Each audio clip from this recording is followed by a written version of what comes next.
Welcome to a channel civil inside. तो आज हम पढ़ेंगे स्ट्रक्चर्स ऑफ सेडिमेंट्री रॉक्स की मतलब कि हमारे सेडिमेंट्री रॉक्स किस किस तरह के स्ट्रक्चर शो करते हैं। तो शुरू करने से पहले अगर आपने हमारे चैनल सिविल इनसाइड को नहीं सब्सक्राइब करा तो भी कर लीजिए। तो देखो, the sedimentary rocks exhibit a variety of structures which are classified into three separate groups such as mechanical structures, chemical structures and organic structures। तो मतलब कि हमारे जो स्ट्रक्चर्स ऑफ सेडिमेंट्री रॉक्स है वो हमारे तीन कैटेगरीज में डिवाइड हो चुके हैं, मतलब कि मैकेनिकल में, केमिकल में और ऑर्गेनिक में। तो एक एक करके हम सारे पढ़ेंगे। सबसे पहले हम थोड़ा सा इंडेक्स रिकॉल कर लेते हैं कि मतलब हमने पार्ट 1 भी कवर कर चुके हैं, पार्ट 2, पार्ट 3, अभी हम पार्ट 4 कर रहे हैं। तो इंट्रोडक्शन, क्लासिफिकेशन, फॉर्मेशन और टेक्सचर्स हम कर चुके हैं, स्ट्रक्चर्स हम कर रहे हैं और इंपॉर्टेंट रॉक टाइप्स अभी हमने करना है। तो उसके लिंक भी आपको डिस्क्रिप्शन में मिल जाएगा। तो अगर आप ये वीडियो देख रहे हो तो मैं सारे पार्ट्स एक साथ ही डाल दूंगा, तो आपको पार्ट 5 का भी लिंक नीचे डिस्क्रिप्शन में मिल जाएगा। तो देखो, सबसे पहले आता है हमारे mechanical structures. The mechanical structures are those which are formed by the various physical processes while the deposition of the sediments is going on. तो देखो, नाम से पता चलता है मैकेनिकल मतलब फिजिकल प्रोसेस। जो हमारे स्ट्रक्चर शो होते हैं ना, वो हमारे मैकेनिकल स्ट्रक्चर्स के अंडर आते हैं। These structures are of the following types. तो इसके भी सब टाइप्स है, कुछ देखते हैं। सबसे पहले आता है हमारा स्ट्रेटिफिकेशन। द लेयरिंग और bedding in the sedimentary rocks is known as stratification. Because of the variation in density, size and shape of sediments there is a different settling. तो मतलब कि क्या होता है, द लेयरिंग और bedding the sedimentary rocks is known as stratification. मतलब कि अलग अलग टाइप के स्ट्रक्चर्स, अलग अलग टाइप के सेडिमेंट्री रॉक्स जब हमारे बेड पे बिछते हैं ना, मतलब कि एक एक साथ ऐसे लेयर्स में आते हैं, तो हम उन्हें कहते हैं स्ट्रेटिफिकेशन। वो सारे हमारे डेंसिटी, साइज एंड शेप की वजह से हमारे होते हैं। The heavier particle settle down earlier followed by the lighter ones. तो वही जो मैं आपको बता दी, हैवियर जो हमारे सबसे नीचे होंगे, लाइटर हमारे सबसे ऊपर होंगे। In this way the sediments are sorted out and deposited making distinct layers और बेड्स। तो आप देख सकते हैं, देखो ये तो हमारा एग्जाम पर्पस के लिए जो हो गया। आप जो बनाओगे, अगर आपको ये आता है तो मतलब कि आप इस तरह बनाओगे। देखो, लाइमस्टोन का अलग, शेल का अलग, फिर सैंडस्टोन, फिर कॉन्ग्लोमेरेट, ठीक है।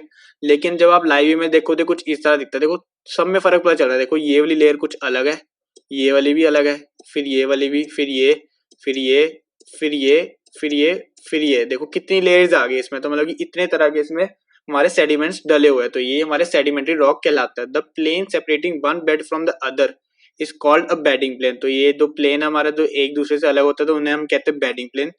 Each individual bed is known as stratum. तो हर एक बेड, मतलब लाइमस्टोन का जो हमारा बेड है स्ट्रेटम है।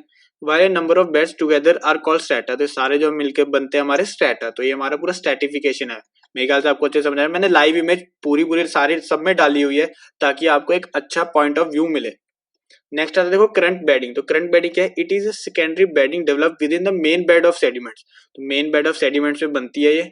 Form due to the change in the velocity and direction of the transporting agent. तो ये है कि विंड्स वगैरह जो बहुत तेज चलती है, कभी पानी जो रिवर बहुत ज्यादा जल्दी बहते है, जो हमारे ट्रांसपोर्टिंग एजेंट है, तो उसकी वजह से जो बेडिंग आती है वो करंट बेडिंग होती है। Figure shows characteristic abrupt termination with the upper bedding plane. तो ये फिगर आपने शो करी हुई है।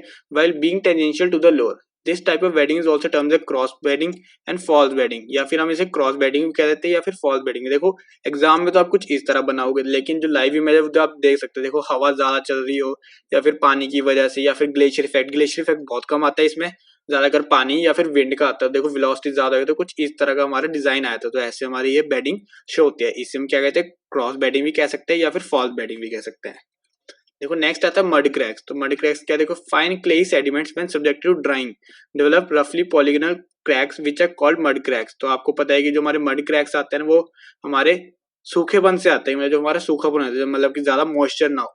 These cracks are wider at the surface, narrowing downward, thus being V-shaped in cross section। तो देखो, यहाँ से तो ऊपर से तो आपको कुछ इस तरह दिखेंगे, आप लाइव में देख सकते हो। लेकिन जब आप नीचे जाओगे तो आपको ये वी शेप हो जाएगा। मतलब इतना ये नहीं कि पूरा नीचे तक ही होएगा, ये कहीं ना कहीं तक होगा। मतलब कि नीचे ग्राउंड वाटर टेबल भी आया था तो वहां पे इतना नीचे तक नहीं जाएगा, लेकिन ये ऊपर ऊपर आपको मड क्रैक्स को इस तरह शो होंगे, लेकिन साइन से आपको वी शेप शो होगा। देखो, नेक्स्ट आता है हमारा rain marks. If freshly laid sediments are exposed to rainfall, small hemispherical depressions are made by the raindrop. These raindrops marking are called rain prints। तो देखो, नाम से वैसे तो सारी चीजें कंफर्म हो ही जाती है, लेकिन फिर मैं आपको समझाते हैं। रेन मार्क्स कुछ इस तरह ये शो होते हैं। देखो, यहाँ पे पानी की बूंद पड़ी तो मार्क बन गया, यहाँ पे तो वही है, हेमिस्फेरिकल डिप्रेशंस बने हुए। नाम से पता चलता है। बाकी मैंने लाइव इमेज इतनी अच्छे से दी हुई है ना, ताकि आपको कभी भूले ही ना, कि आपको कोई भी चीज भूलेगी नहीं, करंट बेडिंग नहीं भूलेगी, या आपको स्ट्रेटिफिकेशन नहीं भूलेगा, ये mud cracks, rain marks.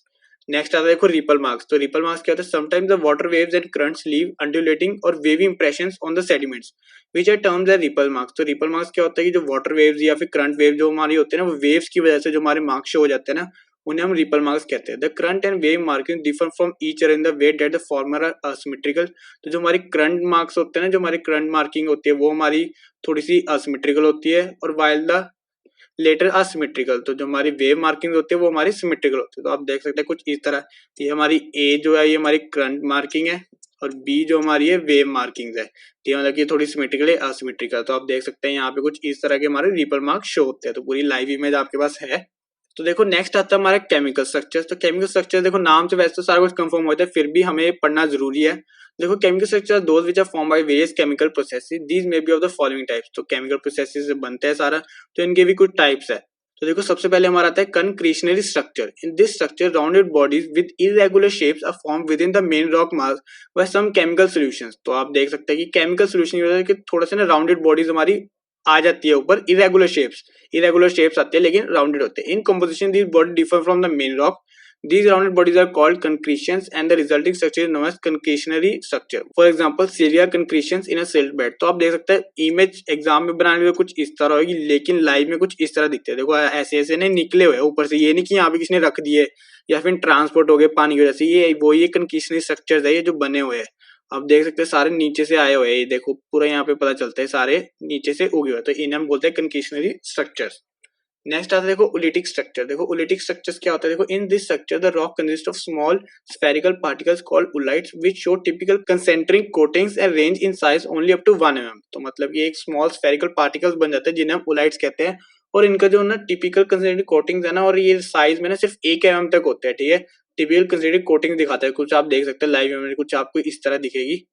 In composition these are commonly siliceous और कार्बोनेट। तो सिलिशियस और कार्बोनेट के ही मतलब मिक्सचर से बनते हैं या फिर इनमें ज्यादातर ये शो होते हैं। For example the oolitic limestone. तो ये उलिटिक लाइमस्टोन है, ये भी ये लाइमस्टोन, ये थोड़ा सा आपको फोकस करके दिखाया हो ताकि आपको उलिटिक स्ट्रक्चर दिख जाए। तो देखो उलिटिक स्ट्रक्चर आप देखो एग्जाम में तो आप कुछ इस तरह बनाओगे, लेकिन लाइव इमेज आपकी कुछ इजी है, ऐसे लगता है जैसे मधुमक्खी को छत्ता है, लेकिन ये लाइमस्टोन है। ठीक है, आप लाइमस्टोन अच्छे देख सकते हैं, सारे उलिटिक स्ट्रक्चर हमारे ऐसे ऐसे बने हुए हैं। नेक्स्ट आता है देखो पिसोलिटिक स्ट्रक्चर। देखो पिसोलिटिक स्ट्रक्चर क्या होता है, in this rock consist of small spherical bodies form by chemical processes such as leaching and redeposition. तो देखो लीचिंग या फिर रीडिपोजिशन की वजह से ऐसे कुछ स्ट्रक्चर से बाहर आता है, स्फेरिकल बॉडीज हमारी ऐसे बाहर आ जाती है, तो उन्हें हम कहते हैं पिसोलिटिक स्ट्रक्चर। तो एग्जाम में बनाने के लिए फिर से ये कुछ ऐसा स्ट्रक्चर है, लेकिन लाइव इमेज आपकी कुछ इस तरह है। The size of the rounded bodies in the case is above 1 mm। तो आप देख सकते हैं 1 mm से तो बहुत ज्यादा ही है, ये सारे साइज आप देख सकते हैं। The common example is bauxite. तो बॉक्साइट इनका कॉमन एग्जाम्पल है। तो बॉक्साइट आपको बहुत देर बाद नाम सुना है, तो बॉक्साइट इसका कॉमन एग्जाम्पल है किसका, पिसोलिटिक स्ट्रक्चर का। और किसके अंडर आता है, ये हमारे केमिकली फॉर्म स्ट्रक्चर्स का। नेक्स्ट आता है देखो जियोट स्ट्रक्चर। तो जियोट स्ट्रक्चर हमारे अंदर in this structure there is a cavity of one mineral line from the inner side by the crystals of another mineral. The crystals are pointed toward the center of the cavity. A common example is Chalcedony, making the cavity and quartz crystals lined on its inner side. तो देखो इसमें क्या होता है कि इसमें दो minerals हमारे ऐड होते हैं, एक अंदर को होता है जो कि हमारी लाइनिंग में प्रोवाइड होता है, और एक आउटर होता है। तो आप देख सकते हैं जैसे एग्जाम में बनाने तो ये हो गया। देखो इसमें आप देख सकते हैं, इसको अगर तोड़ के देखो तो ऊपर तो अलग है, लेकिन अंदर जो हमारी कैविटी है वो अलग मिनरल की है। ठीक है, अलग कॉम्पोजिशन है अंदर। तो आप देख सकते हैं देखो अलग अंदर है ना, और बाहर कुछ अलग है। तो ये हमारे कौन सा होता है, जियोट स्ट्रक्चर। तो नेक्स्ट आता है देखो हमारा organic structures. The organic structure those which are imposed by the various organisms both animals and plant. Such structures include footprints of animals, leaf impressions of plants and markings of insect tracks etc. तो organic structures का कोई types नहीं है, बस ये है कि animals की वजह से होता है, फॉसिल्स की वजह से हो सकता है, लीफ इंप्रेशंस की वजह से हो सकता है, फुटप्रिंट्स ऑफ एनिमल्स की वजह से हो सकता है। तो ये सारे कुछ इस तरह होते हैं। देखो ये हमारे, मेरे ख्याल से ये हमारे लीफ इंप्रेशंस है, ये हमारे फॉसिल्स की वजह से है, ये भी हमारे देखो फॉसिल्स की वजह से है।